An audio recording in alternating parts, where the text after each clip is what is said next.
नारायण नारायण, मला या साऱ्याचे मर्म कळावे म्हणून मी माझ्या आराध्यांच्या चरणी लीन झालो होतो.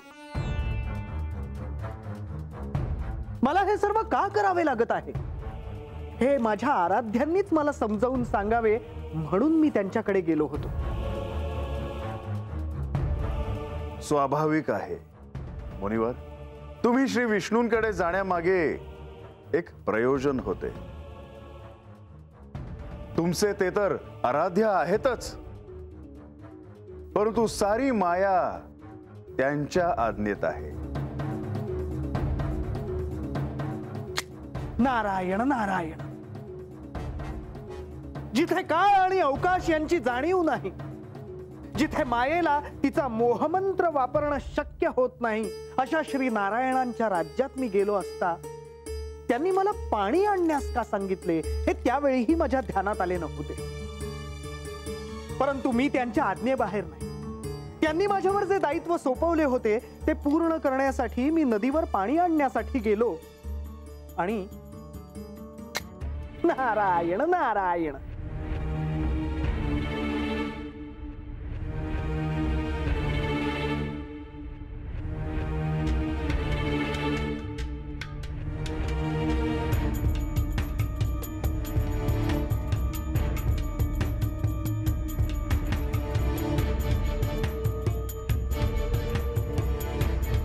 नारायण नारायण.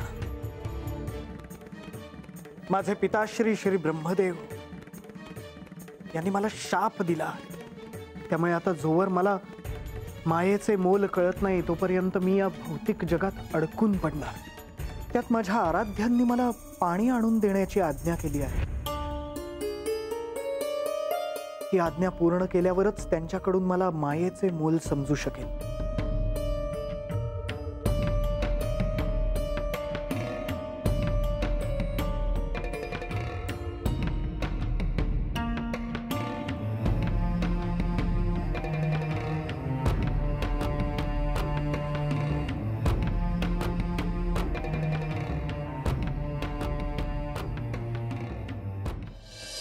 या अशा निर्जन स्थळी ही अशी सुंदर अशी युवती कोण असावी?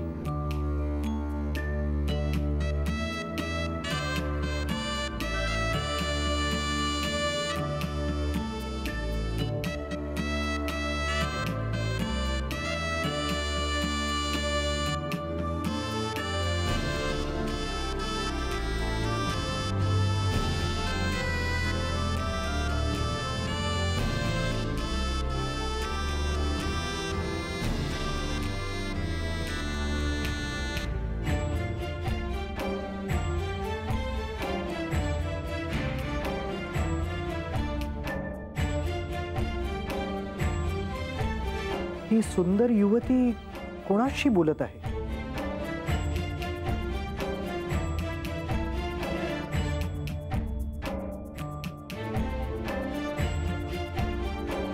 कोण आहात तुम्ही आणि माझ्या कन्येच्या मागे मागे असे का येत आहात? ही तुमची कन्या आहे का? हो. ज्या क्षणी मी हिला नदीकाठी पाहिलं त्या क्षणी मी जणू हिच्याकडे आकर्षित झालो. तुमची कन्या खरंच रूपवान आणि खूप सुंदर आहे. पण तुम्ही कोण आहात? मी देवर्षी नारद. देवर्षी नारद?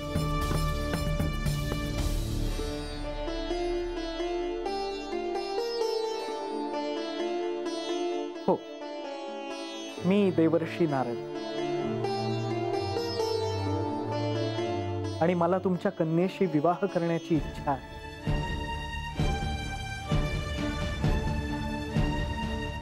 इच्छा असेल तर मला काही समस्या वाटत नाही.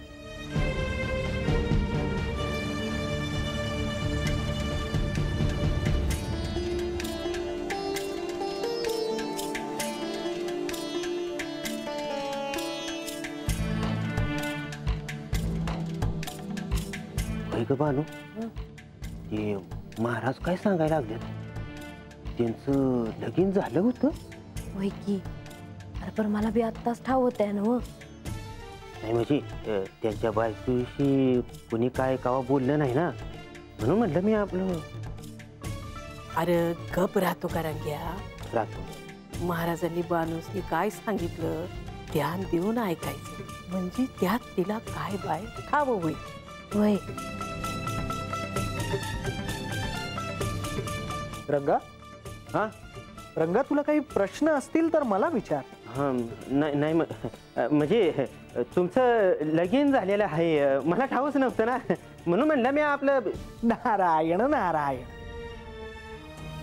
अरे रंगा, आधी पूर्ण ऐकून तर घेशील की नाही? आधी पूर्ण ऐक, मग तुला कळेल की मी हे सारं आत्ताच का सांगतो आहे. बर. नारायण नारायण. तर माझ्या आराध्यांनी म्हणजे साक्षात श्री विष्णूंनी मला सांगितले की पाणी आणून दे, आणि मी तिथे गेलो असता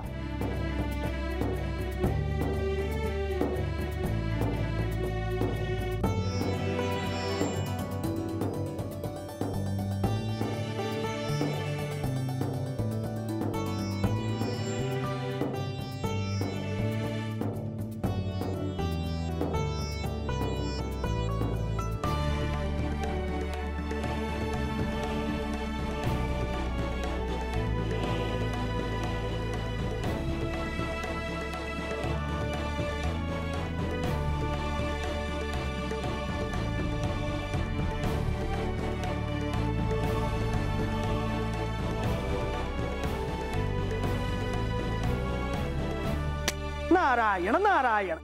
कधीही विवाह करायचा नाही असे ठरवलेले असतानाही माझा विवाह झाला,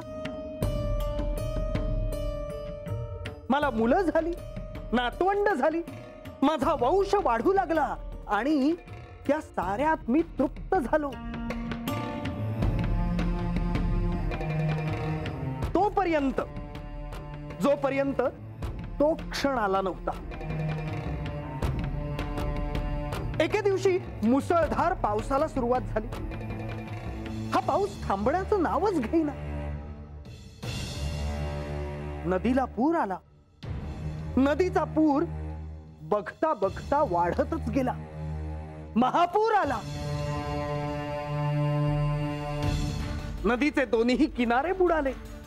माझ्या घरात पाणी शिरलं आणि माझ्या डोळ्यात देखत माझी पत्नी, माझी मुलं, माझी नातवंड, माझी पंतवंड सर्वजण वाहून गेले.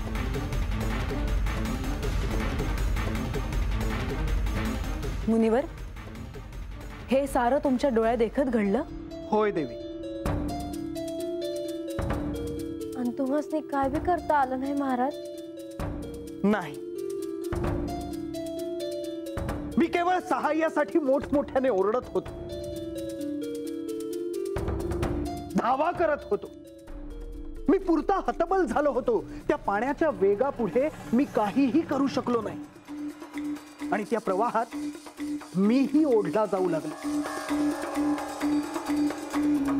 त्या प्रवाहाचा वेग कल्पने पलीकडला होता.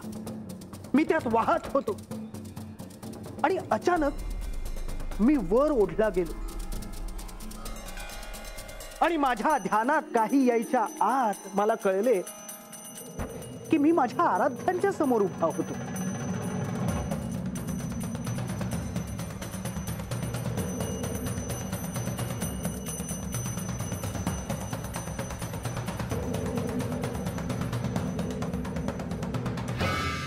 नारायण नारायण. मुनिवर, काय झालं? तुम्ही असे गोंधळलेले का दिसत आहात? प्रभू, प्रभू, मी इथे कसा? इथे कसा म्हणजे? मुनिवर, तुम्ही यांच्यासाठी पाणी आणायला गेला होता, होय ना?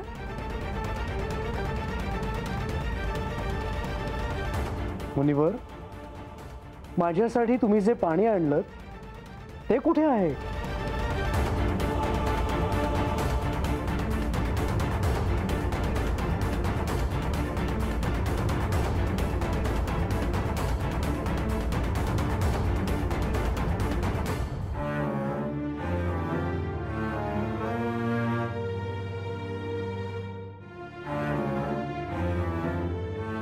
मी देवर्षी नारद, आणि मला तुमच्या कन्येशी विवाह करण्याची इच्छा आहे.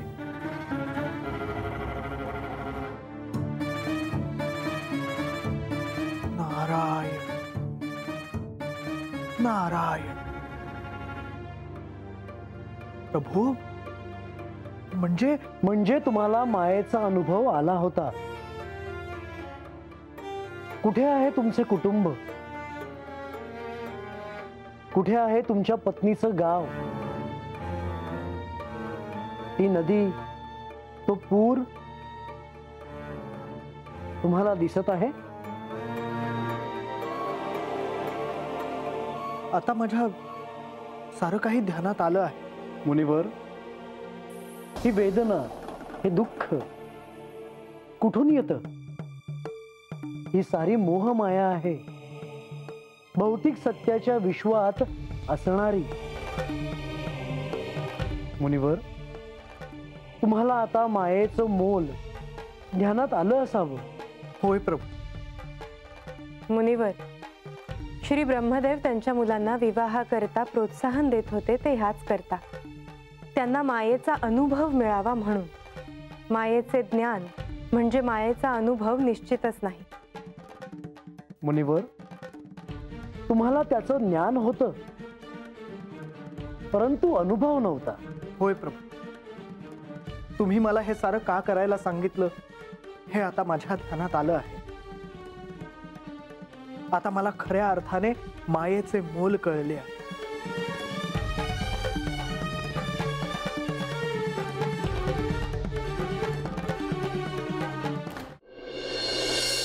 आणि त्या क्षणी मुनिवरांना त्या मायेचा अनुभव आला, तिचा प्रत्यय आला.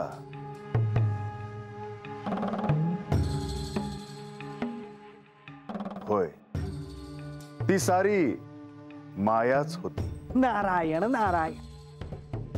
माझ्या आराध्यांमुळे त्या मायेची महती समजली, ध्यानात आली. म्हणजे असं काय बी झालंच नव्हतं महाराज? नाही बाणाई, ही केवळ मायेची प्रचिती होती. भौतिक आणि आध्यात्मिक सत्य जाणून घेण्यासाठी मायेचे ज्ञान होणे आवश्यक होते, म्हणून हे सारे घडले. ज्या कारणासाठी श्री ब्रह्मदेवांनी नारद मुनींना शाप दिला ते आता त्यांना कळून चुकलं होतं. हा मायेचा संभ्रम आहे.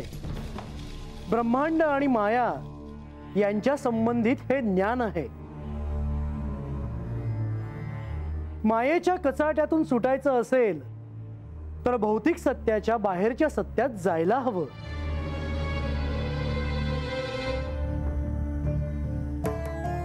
बानूला या कथेतून काय जाणून घ्यायचे आहे हे कदाचित आता कळलं असावं. केवळ जे समोर चालून आलं आहे तेच सत्य नाही हे तिच्या ध्यानात यायला हवं. ते आता तिच्या ध्यानात येईलच. होय म्हाळसा, जसं तिला ह्या क्षणी हे ज्ञात नाही की तुला साऱ्याचा साक्षात्कार झाला आहे आणि केवळ तिला आता आत्मज्ञान व्हावं म्हणून हे सारं सुरू आहे. या भौतिक सत्याच्या बाहेरच या साऱ्या प्रश्नांची उत्तरं मिळू शकतात आध्यात्मिक सत्याच्या सहाय्याने.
कसा? मुनिवर, तुम्ही आख्यानात ही गोष्ट सांगितल्यामुळे मला बरंच काही ज्ञात झाले आहे. नारायण नारायण, मी केवळ माझे कार्य करीत होतो. माझ्या आराध्यांनी माझ्यावर जे दायित्व सोपवले होते ते मी पूर्ण करत होतो. होय मुनिवर, आज तुमच्यामुळे सगळ्यांना कळून चुकले आहे. तुमचा त्रिखंडात वावर असतो, तुम्हाला सारे काही ज्ञात असते. नारायण नारायण, मागे एकदा मी तुम्हाला हा गड सोडून तुम्ही जाऊ नये असं म्हणाले होते, तेव्हा तुम्ही अस्वस्थ झाला होतात.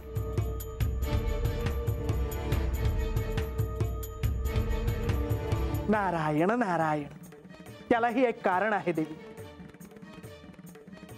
माझ्या बंधूंकडून अर्थात प्रजापती दक्ष यांच्याकडून मला तसा शाप मिळाला होता. महाराज, ते दक्ष म्हणजे सतीदेवींचं बाण हवं? होय बान. सतीदेवींचे पिता माझे बंधू.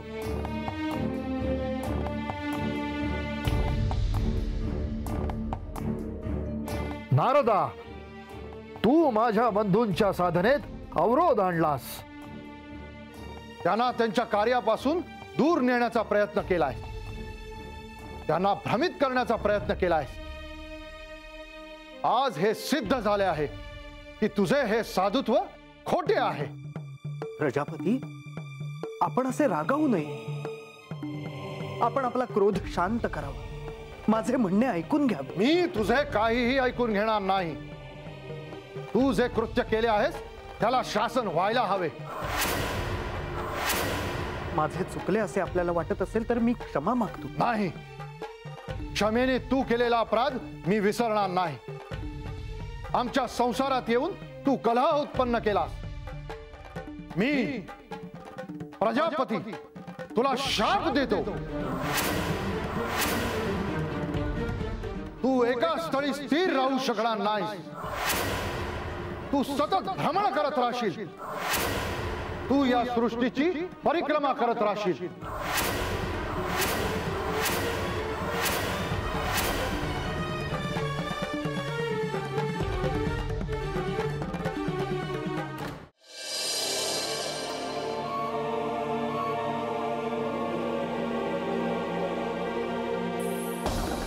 प्रजापती, आपण दिलेला शाप मी आनंदाने स्वीकारतो.